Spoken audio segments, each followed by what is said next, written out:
If anything changes, call 911 immediately, my daughter-in-law said as she hurried toward the front door, already halfway gone before I could answer. Daniel stood beside her holding a small overnight bag, his eyes tired and distracted in a way that reminded me too much of my late husband during the final months before his heart surgery. Neither of them looked at the woman lying motionless in the hospital bed set up beside the living room window. Claire adjusted her expensive beige coat and lowered her voice. She hasn't opened her eyes in almost 6 months. The doctors say she barely responds to sound now. I glanced toward her mother, Margaret Doyle, whose pale hands rested neatly across the blanket. The room smelled faintly of lavender cleaner and medication. Outside, freezing rain tapped softly against the glass of the large colonial-style house they bought 2 years ago in Fairfield County. "You're sure you'll be okay here alone tonight?" Daniel finally asked, though his tone sounded more obligated than concerned. "I raised you through chickenpox, braces, and a broken arm from skateboarding," I said quietly. "I think I can survive one evening." He gave a weak smile, but Claire didn't laugh. She walked toward the bed and leaned down close to her mother's face. "We'll be back tomorrow afternoon," she whispered, almost rehearsed. "Everything's under control." Then she straightened and looked directly at me.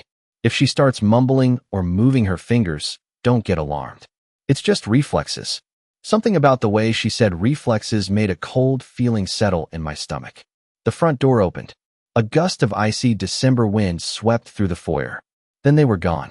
I listened as their SUV backed down the long driveway, headlights sliding across the curtains before disappearing into the darkness.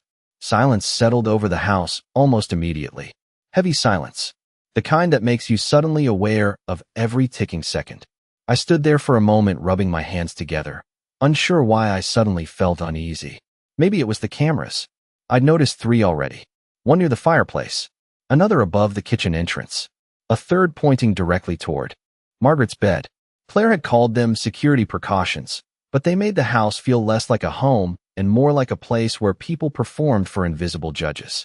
I walked slowly toward the recliner beside Margaret's bed and lowered myself into it with a quiet sigh. At 67, my knees complained about almost everything these days. Margaret remained perfectly still. Her gray hair framed her narrow face against the pillow. The steady hum of the oxygen machine filled the room. I picked up the paperback novel I'd brought with me, though I hadn't read more than half a page when I heard it. A voice. Thin. Dry. Barely above a whisper. "Helen." Every muscle in my body locked. Slowly, I turned toward the bed. Margaret's eyes were open. Clear blue eyes staring directly into mine. Not confused. Not distant. Aware.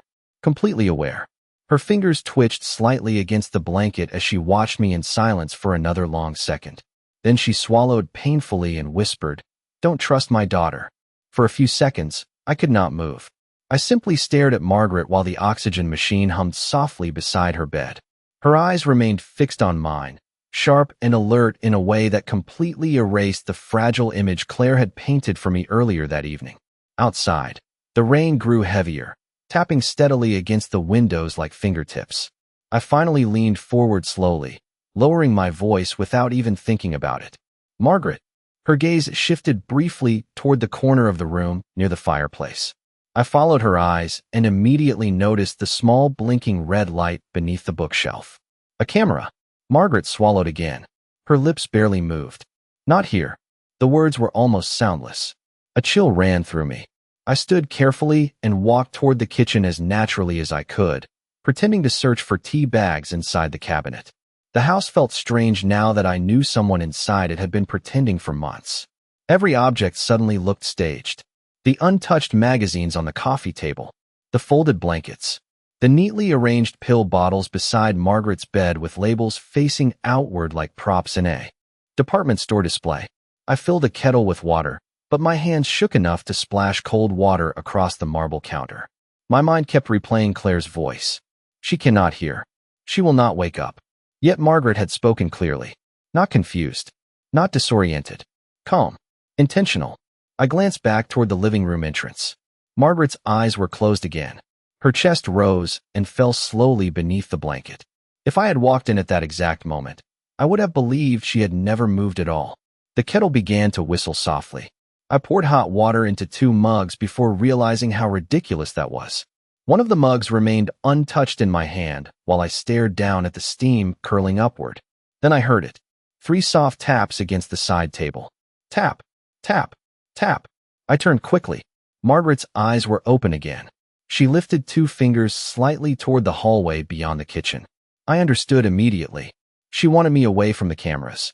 I carried my tea into the narrow laundry room near the back staircase where the sound of the machines created a low mechanical hum. A moment later, I heard the faint squeak of wheels against hardwood floors. Margaret had somehow moved the side rail of the hospital bed by herself. I stepped into the hallway just as she slowly pushed herself upright against the pillows, breathing harder now from the effort. "Dear Lord," I whispered, "you should not even be able to sit up." "That is exactly what Claire wants everyone to believe," she said quietly. Her voice sounded dry but steady. Up close, I noticed something deeply unsettling. Margaret did not look heavily medicated or mentally absent the way long-term coma patients usually did. Her eyes were focused, intelligent, tired, but fully aware. "How long?" I asked softly. "How long have you been pretending?" Margaret looked toward the darkened front windows as though checking whether someone might suddenly return. "Long enough to realize my daughter has been waiting for me to die." The words settled heavily into the room. I felt my stomach tighten. "Daniel knows?" At that, something painful flickered across Margaret's face. Not anger, sadness. Daniel only sees what Claire allows him to see. Upstairs, somewhere deep inside the old house, a floorboard creaked. Both of us froze instantly. Margaret lowered herself back against the pillow with surprising speed, her eyes shutting seconds before my cell phone suddenly buzzed inside my sweater pocket. Claire's name flashed across the screen. I stared at Claire's name glowing across my phone screen while the rain continued sliding down the windows in thin silver lines. Margaret's eyes were already closed again. Her breathing had slowed into the shallow rhythm I had seen earlier. If I had not witnessed her sitting upright less than 30 seconds ago, I would have believed she had never moved at all. My thumb hovered over the screen before I finally answered. "Hello." Claire's voice came instantly, sharp and alert despite the late hour. "Is everything okay?" I glanced toward the camera near the fireplace. "Everything is fine," I said carefully. "Your mother has been resting the whole time." Silence lingered on the line for a moment too long. Then Claire laughed softly, though something about the sound felt forced. "Good. I just wanted to check in. Daniel worries too much." In the background, I could hear muffled restaurant noise. Dishes clinking. Distant voices. Claire lowered her voice slightly. "Remember what I told you. If she starts moving or mumbling, it does not mean anything. The doctors explained all that already." My grip tightened around the phone. "I remember. Good night, Helen." The call ended immediately afterward. No warmth. No thank you. Just control disguised as concern. I slipped the phone back into my sweater pocket and remained still for a moment, listening to the silence settle over the house again. Then slowly, Margaret opened her eyes. "She does that often," she whispered. "Checks whether I am still behaving." The sentence sent a cold wave through my chest. I walked quietly to the side of her bed. "Margaret, what exactly is happening here?" Her gaze drifted toward the dark hallway leading deeper into the house. "Claire thinks old people become invisible after a certain age," she said softly. "She forgets we still listen." I lowered myself carefully into the recliner again. My knees cracked loudly in the quiet room. Margaret almost smiled at the sound. "How long have you known?" I asked. "About her." Margaret looked exhausted suddenly. "Older than before. A little over a year." She paused to catch her breath. "It started after my second fall." I remembered that fall. Claire had told everyone Margaret's memory became unreliable afterward. That was when the hospital bed appeared in the living room. The medication schedules. The visiting nurses that never seemed to stay long. Margaret's fingers moved weakly against the blanket. Claire took over everything. My mail. My appointments. My finances. Her eyes hardened slightly. Eventually my voice too. I felt a deep ache settle into my chest because I recognized that kind of loneliness. After my husband died, there were months when people spoke around me instead of to me. Like grief had turned me into furniture. Margaret turned her head slightly toward me. "Do you know why she asked you to stay here?" I hesitated. "Because she needed help?" A dry sound escaped Margaret's throat. Not quite a laugh. "No. Because you are trustworthy." And because Daniel still listens to you more than he listens to anyone else. That surprised me. Daniel barely called these days unless Claire reminded him. But Margaret continued before I could speak. Claire watches him constantly. What he spends, who he talks to, which accounts he uses. She swallowed painfully again. He does not even realize how much control he has surrendered. Upstairs, another faint creak echoed through the house. I glanced toward the staircase automatically. Margaret noticed. The office above the study, she whispered. Locked every night. What is inside? For the first time since opening her eyes, Margaret looked genuinely afraid. Her voice dropped to almost nothing. Proof. The house did not feel normal after that conversation. Every sound seemed deliberate. The soft clicking of the heater turning on beneath the floorboards. The faint buzz of electricity inside the kitchen lights. Even the grandfather clock near the staircase suddenly sounded louder than before, each tick stretching through the silence. Like a warning. Margaret closed her eyes again when headlights briefly swept across the front windows, but the car outside continued down the road without stopping. I remained awake long after midnight, sitting beside her bed with a blanket folded across my lap. Sleep felt impossible now. My mind kept circling around the same thought. Proof. Whatever was hidden upstairs had frightened Margaret more than the idea of pretending to be unconscious for months. Around 1:30 in the morning, Margaret slowly opened her eyes again. You should rest, I whispered. So should you, she replied quietly. Her voice sounded slightly stronger now that the house remained still. I hesitated before asking the question that had been growing heavier in my mind all night. Why did you never tell Daniel? Margaret stared at the ceiling for several long seconds before answering. Because Claire always reached him first. Her fingers tightened weakly around the blanket. She controls every conversation before it begins. I thought back over the past 2 years. The canceled lunches with Daniel. The missed birthdays. The strange excuses that always sounded rehearsed. Claire had a way of smoothing everything over before conflict could surface. At family dinners, she spoke for him so naturally that I had stopped noticing it. Daniel used to call me every Sunday, I murmured softly. After he married Claire, it became once a month. Then holidays only. Margaret gave the faintest nod. Isolation never starts loudly. That sentence settled heavily inside me because it felt painfully true. I stood and walked quietly toward the kitchen to warm another cup of tea. The digital clock on the microwave read 1:42 a.m. The marble countertops gleamed beneath the dim under-cabinet lights. Everything in the house looked expensive and polished, but none of it felt warm. No family photos sat on the refrigerator. No handwritten notes. No signs of ordinary life. It looked like a model home where nobody actually lived comfortably. As the kettle warmed, I noticed a small leather notebook sitting near the fruit bowl. I had not seen it earlier. Curious, I picked it up gently. Most of the pages contained medication schedules written in Claire's sharp handwriting, blood pressure readings, sleep patterns, notes from appointments. But near the back, several pages had been torn out unevenly. My fingers paused over one remaining sentence written near the spine. Keep dosage stable until transfer is complete. I frowned. Transfer? Footsteps suddenly creaked overhead. I froze instantly.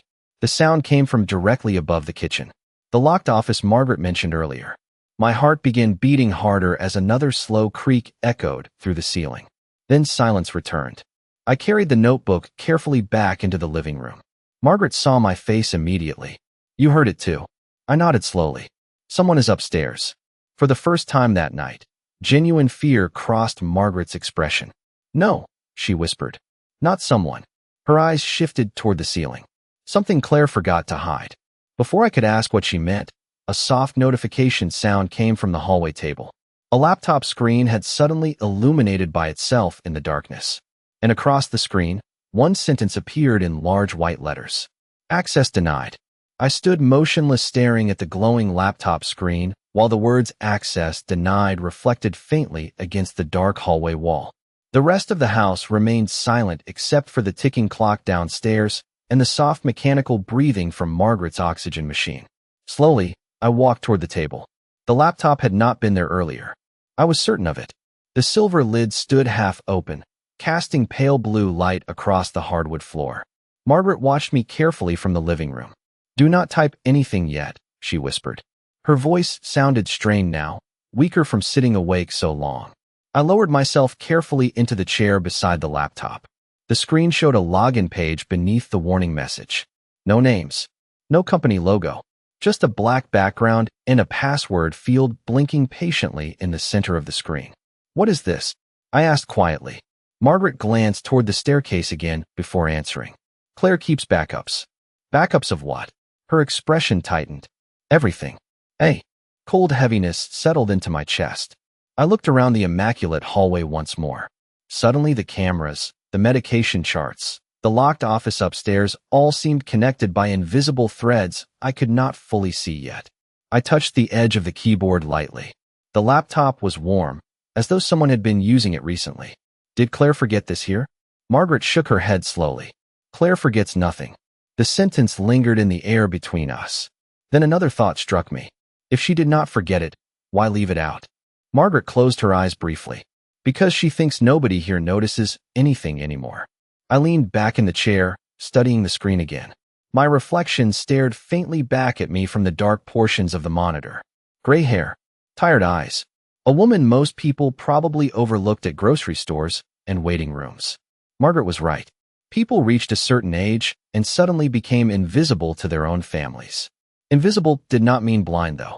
The laptop suddenly chimed softly again. A notification appeared briefly in the upper corner before disappearing too quickly to read. But I caught one word before it vanished. Transfer. My stomach tightened instantly. The same word from the notebook in the kitchen. Margaret, I whispered, what transfer? Her eyes filled with something painful. Regret, perhaps. The house, she said quietly. My accounts. The investments my husband left me. I stared at her. Claire is moving everything into her name. Margaret gave a weak nod.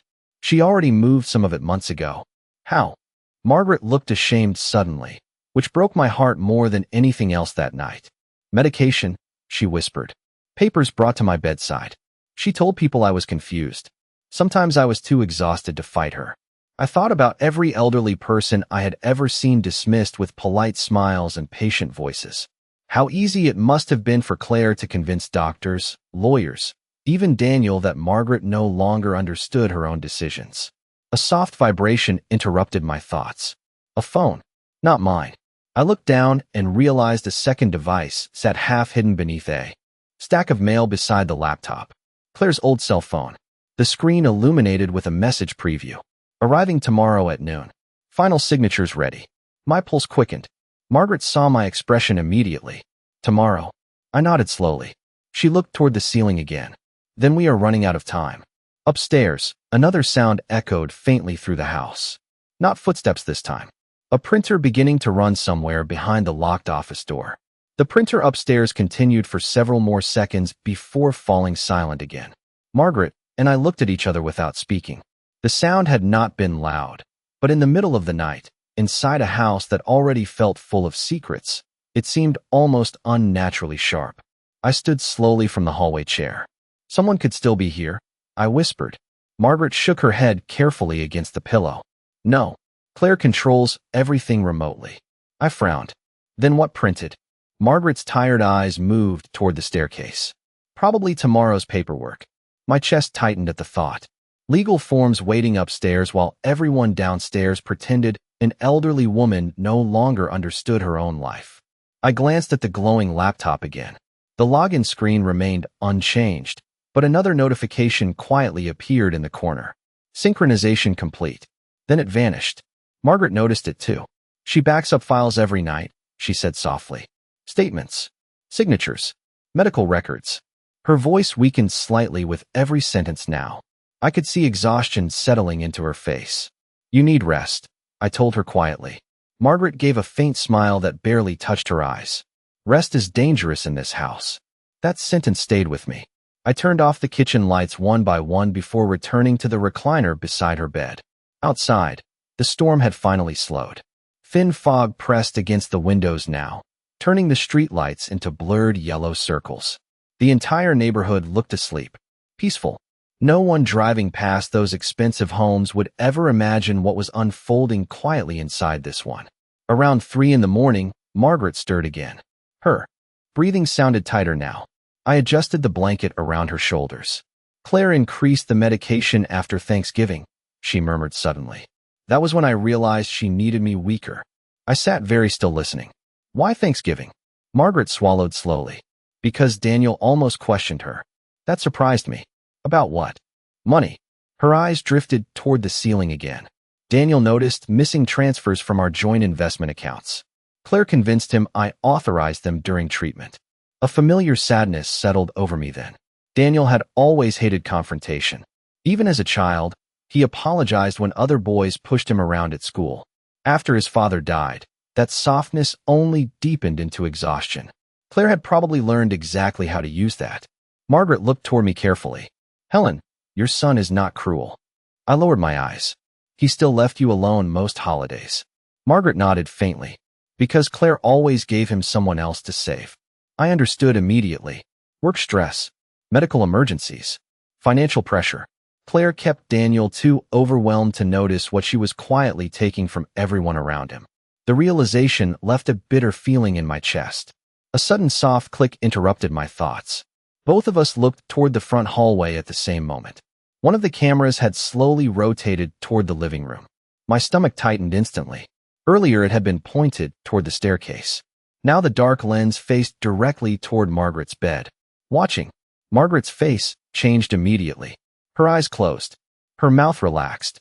Within seconds, she looked completely unconscious again. I stared at her in disbelief. The transformation was perfect. The camera remained still for several long seconds before slowly turning away again toward the hallway. Only then did Margaret reopen her eyes. She checks randomly, she whispered. Sometimes every hour. A cold wave passed through me. Margaret, I said quietly, this is not caregiving anymore. Her tired eyes filled with something close to relief. No, she whispered back. It is surveillance. By sunrise, the house looked almost normal. Again, pale winter lights spilled through the tall windows, softening the shadows that had seemed so threatening during the night. The storm had passed completely, leaving thin layers of frost across the lawn outside. Anyone walking into the living room that morning would have seen an elderly woman asleep in a hospital bed and another gray-haired woman quietly drinking coffee beside her. Calm, ordinary. But underneath that silence, something had shifted permanently. I stood at the kitchen sink watching steam rise from my coffee mug while Margaret pretended to sleep behind me. Neither of us had rested more than an hour. Around 8:30, the cameras made their slow rotations again. I had started noticing the pattern now. Every 40 minutes, the one near the fireplace adjusted slightly toward the bed. The one in the hallway turned toward the staircase. Claire had built herself a private little control room without anyone realizing it. I heard Margaret's voice behind me, barely above a whisper. The nurse usually arrives at 9. I turned carefully. What kind of nurse? Margaret's mouth tightened faintly. The kind who never asks questions. Right on schedule, the doorbell rang exactly at 9:03. Margaret's eyes closed instantly. Her entire body softened back into stillness with practiced precision. I walked to the front door, trying to calm the unease building inside my chest. A tall woman in navy scrubs stood outside carrying a medical tote bag. Her badge identified her as Nina Brooks. Mid-50s. Tired eyes.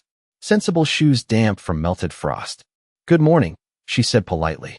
I am here for Mrs. Doyle. I stepped aside to let her in. Something about Nina felt different immediately. She looked around the house the way people do when they sense tension but do not yet understand it. Her eyes paused briefly on the cameras before settling on Margaret's bed. How was her night? She asked quietly while washing her hands at the kitchen sink. I hesitated only a second. Uneventful. Nina glanced at me through the mirror above the sink. Not suspicious. Curious. She approached Margaret carefully and began checking her pulse and oxygen levels with calm. Efficiency. Then something unexpected happened. Nina leaned closer to Margaret's face and spoke so softly I almost missed it.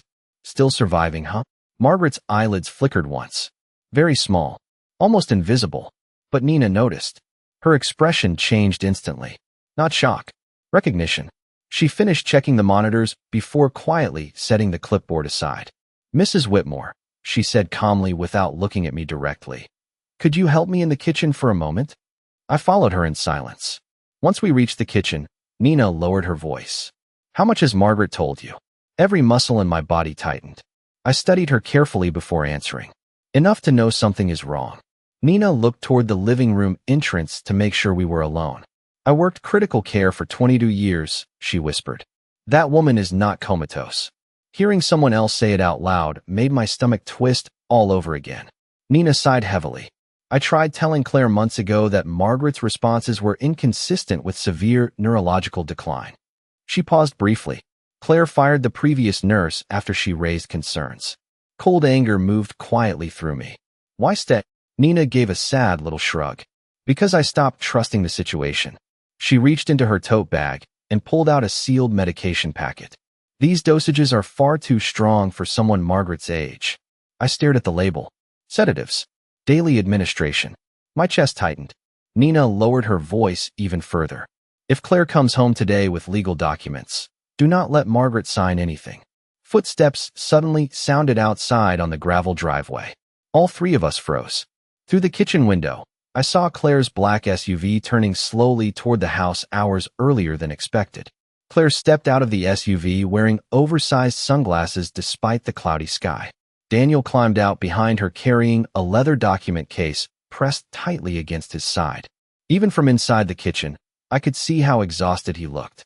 His shoulders sagged slightly as though sleep had become something distant and unreliable.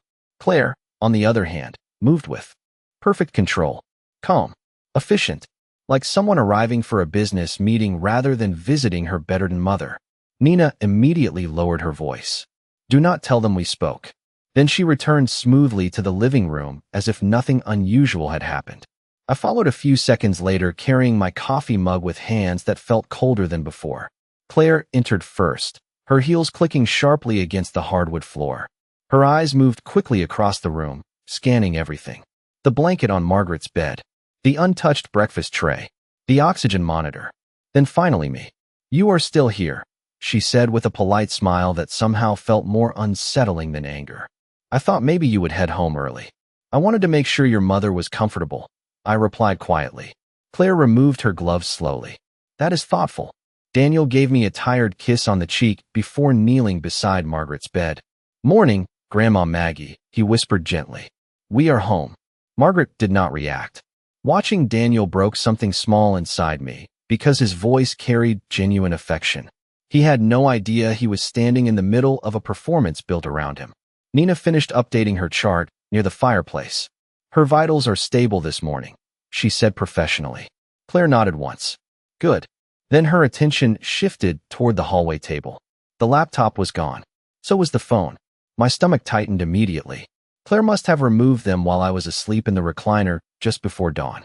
She noticed me glancing toward the empty table and smiled faintly.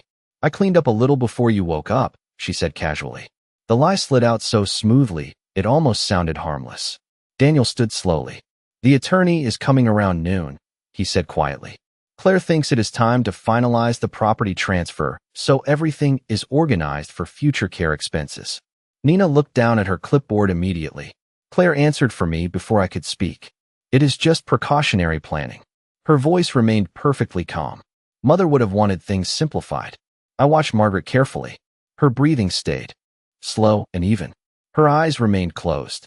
But I noticed one tiny movement beneath the blanket. Her fingers curling inward once. Claire opened the leather document case Daniel had carried inside. Thick folders rested neatly within it. Tabs. Signatures. Official seals. My chest tightened. Claire spread several pages across the dining table with practiced confidence. Once these are signed, we can move forward with the long-term care facility. Daniel rubbed his forehead tiredly. Maybe we should wait a few more weeks. Claire's expression changed almost invisibly. Not anger. Irritation. Daniel, we already discussed this. I know, he murmured. His voice faded. Claire touched his arm gently in front of everyone. You are exhausted, sweetheart. There it was again. That careful, soft control disguised as comfort. Nina suddenly cleared her throat. Actually, before any paperwork is signed, I should mention something regarding Mrs. Doyle's medication review. Claire turned toward her instantly. Her smile disappeared completely for the first time since entering the house. What medication review? The room grew very quiet. Even Daniel looked up sharply now. Nina set the clipboard down with steady hands. The current sedative dosage appears unusually high for a patient with stable neurological function. Claire's eyes hardened. Excuse me. And at that exact moment, Margaret slowly opened her eyes. The entire room froze. Daniel stared at his grandmother as though he had seen a ghost rise from the dead. Nina remained perfectly still beside the fireplace, but I noticed the way her shoulders slowly relaxed, as if she had been waiting for this exact moment all morning. Claire was the only one who moved. She stepped backward so quickly her chair legs scraped sharply across the hardwood floor. "Mom," she whispered. Margaret turned her head slowly toward her daughter. Every movement looked deliberate now, controlled, human, not the empty reflexes Claire had described for months. Daniel's face had gone completely pale. "Grandma Maggie?" His voice cracked slightly. Margaret looked at him with tired blue eyes full of something far worse than anger. Disappointment. "Hello, Daniel." The silence that followed felt almost unbearable. Daniel stumbled backward a step and grabbed the edge of the dining table to steady himself. "You can talk." Claire recovered first. People like Claire always recovered quickly. "This is wonderful," she said suddenly, forcing brightness into her voice. "Oh my God, this is incredible progress." But nobody answered her. Not even Daniel. Margaret slowly pushed herself higher against the pillows. Her hands trembled from the effort, but her eyes never left Claire's face. "Enough," she said quietly. One simple word. Calm. Final. Claire's expression hardened instantly. "Mother, you are confused right now." Margaret ignored her completely. "Daniel," she whispered, "how much money do you think your wife transferred out of my accounts this year?" Daniel blinked in confusion. "What?" Claire stepped forward quickly. "Mom needs rest. She does not understand what she is saying." Nina spoke before Claire could continue. "Actually, her cognitive responses appear completely intact." Claire turned toward her sharply. "You need to stay within your professional role." Nina held her gaze without flinching. "My professional role includes reporting medication misuse." The room seemed to shrink around us after that sentence. Daniel looked slowly between all of us, his breathing growing uneven. "Claire," he said carefully, "what are they talking about?" Claire laughed softly, but there was panic underneath it now. "Daniel, please. Your grandmother has been heavily medicated for months. She is confused." Margaret reached slowly beneath her blanket and pulled out a folded stack of papers. I recognized them immediately. The documents from the upstairs printer. Claire's face lost all color. "Where did you get those?" Margaret ignored her again. "The office was never locked very well," she said quietly. Daniel took the papers with shaking hands. His eyes moved rapidly across the pages. Account transfers, property authorizations, signature requests. Several pages carried electronic timestamps from the middle of the night. "Claire," he whispered, "why are there forms transferring Grandma's estate into your private holding company?" Claire opened her mouth, but no words came immediately. For the first time since I had known her, she looked unprepared. Daniel's breathing grew heavier as he turned another page. "And why are there emails using my name approving things I never saw?" Margaret closed her eyes briefly. "Because she knew you were too exhausted to question her." Daniel looked like someone waking up from a very long sleep. All the missing holidays, the canceled visits, the financial confusion, the endless stress Claire kept feeding him. I saw the moment the pieces finally connected inside his mind. Claire stepped toward him desperately now. "Daniel, listen to me." He stepped back before she could touch him. The movement was small, but it changed everything in the room. Margaret leaned back against her pillows looking more tired than ever. I stayed silent because I thought protecting my family meant enduring this quietly, she whispered. Her eyes shifted toward me then. Helen reminded me silence and surrender are not the same thing. Nobody spoke after that. Outside, the winter clouds had finally broken apart, and pale sunlight spilled slowly across the frozen lawn. For the first time since entering that house, the silence no longer felt threatening. It felt honest.